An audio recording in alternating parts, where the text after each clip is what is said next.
पाकिस्तान के अंदर जो है 8 फरवरी को इंतखाबात हो चुके हुए हैं। उसके नतीजे में हुकूमत तो एक बन चुकी हुई है, लेकिन वो पंजाबीज के अंदर है ना कि हुकूमत को पैर नहीं लग रहे। मतलब वो हर रोज पता चलता है कि जनाब आला एक फैसला होता है, फैसला तब्दील हो जाता है, फिर फैसला होता है, फिर फैसला तब्दील हो जाता है। किसी को कोई मिनिस्ट्री मिलती है, किसी को कोई मिनिस्ट्री मिलती है।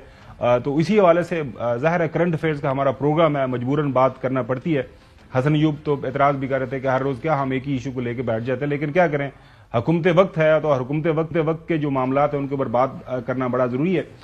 गुज़िश्ता रोज जो है हमें बताया गया, सेनेटर सिद्दीकी साहब, इरफान सिद्दीकी साहब काफी सीनियर पाकिस्तान मुस्लिम लीग नून के लीडर हैं, उनकी तरफ से कुछ इंकशाफात किए गए एक टेलीविजन प्रोग्राम के अंदर, और वो इंकशाफात काफी होशरबा है। पाकिस्तान का जो मौजूदा सियासी मंजरनामा है उसको अगर सामने रखें तो उनकी जो एक एक बात है उसके ऊपर मेरे ख्याल में चौधरी साहब एक एक प्रोग्राम किया जा सकता है। सबसे पहले उन्होंने क्या फरमाया, उन्होंने ये फरमाया कि मुझे मालूम था और मुझे 3-4 महीने पहले से मालूम था, मेरी जब लंदन में मुलाकात हुई, कि मोहतरम नवाज शरीफ साहब वजारत उज़्मा के अंदर इंटरेस्टेड नहीं है। मुझे ये मालूम था कि मियां साहब ने शायद वजारत उज़्मा नहीं लेनी, और ये मुझे उस वक्त से मालूम था जब वो लंदन में थे। यहाँ आने से कोई 1.5-2 माह पहले मैं वैसे भी उनके साथ ही आया था, इस दफा भी हमेशा की तरह एक दफा तो आप हमारे साथ थी, तो मुझे मालूम था। चौधरी गुलाम हुसैन साहब, ये और किस किस को मालूम था कि वो उन्होंने वजारत उज़्मा नहीं लेनी? क्योंकि हमारे तो जो है ये बात सुन सुन के कान पक गए थे, और मीडिया के ऊपर, और जो जिस तरह की एडवर्टाइजमेंट, जिस तरह की इलेक्शन कैंपेन हुई, कि अब कोई रोक रकावट है ही कोई नहीं है। मोहतरम नवाज शरीफ साहब चौथी दफा पाकिस्तान के रिकॉर्ड बनाने जा रहे हैं प्राइम मिनिस्टर बनके। नहीं, असल में उनके तो पूरे प्लान यही थे कि उन्होंने वज़ीर आज़म बनना है, इसीलिए वहां से रवाना हुए थे, और उनको तासर भी यही दिया गया था कि जी हर चीज तैयार है, सिर्फ आपका पाकिस्तान पहुंचना है, उसी से लोगों के ठठ लग जाएंगे। 21 अक्टूबर क्या आएगा, 2100% चांस है कि कोई चीज रास्ते में नहीं आएगी और आप वज़ीर आज़म बनेंगे, और कम से कम 2 तिहाई, नहीं तो चलो कोई हम थोड़े बहुत कम भी कर लेंगे। एक मशहूर जुमला है हमारे बरखुदार हसन अयूब साहब का, पूरे ताकत से और पूरी भरपूर ताकत जी, भरपूर ताकत, हाँ भरपूर ताकत से आएंगे। आपको याद ही नहीं है?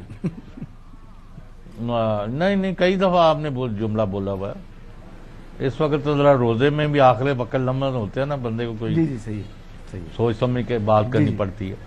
तो लेकिन मैं ये बात अभी तक समझने से कासर हूं कि मुस्लिम लीग नून ने मियां नवाज शरीफ को वजीर आजम क्यों नहीं बनाया? क्यों? कि उनका पार्टी जो है, जितनी भी उनकी सियासी हमायत है, वो 95% मियां नवाज शरीफ की है। और अगर जब मियां नवाज शरीफ की अदम मौजूदगी में और मौजूदगी में मरियम नवाज ने जलसे जुलूस करने की कोशिश भी की, और एक स्टेज पर वो एक क्राउड पुलर का भी मकाम हासिल कर गई थी, लेकिन वो तब था जब इमरान खान की गवर्नमेंट थी। लेकिन इस वक्त तो यानी मैंने जब आपको माइंड करते थे खाबर गुमन साहब, आप और हसन अयूब, मैंने कहा जब पंजाब के जो मेन बड़े शहर हैं वहां आपके जलसे नाकाम हो जाएं, और सरकारी मुलाजमों को, जिनके बड़ी वो मोहसन नकवी की ये बड़ी तारीफ फरमा रहे होते हैं, तो उनकी मतलब वहां हाजिरियां लगा के आप जलसे करेंगे तो इनको वोट छोड़ कोई नहीं मिलने, और वज़ीर आज़म तो दूर की बात है, बड़े लिमिटेड इनकी सीट्स होंगी। लेकिन कोई बात मानता नहीं है, और अपनी अकल और तजर्बे और ख्वाहिशात के घोड़े जो हैं उनको दौड़ाता है।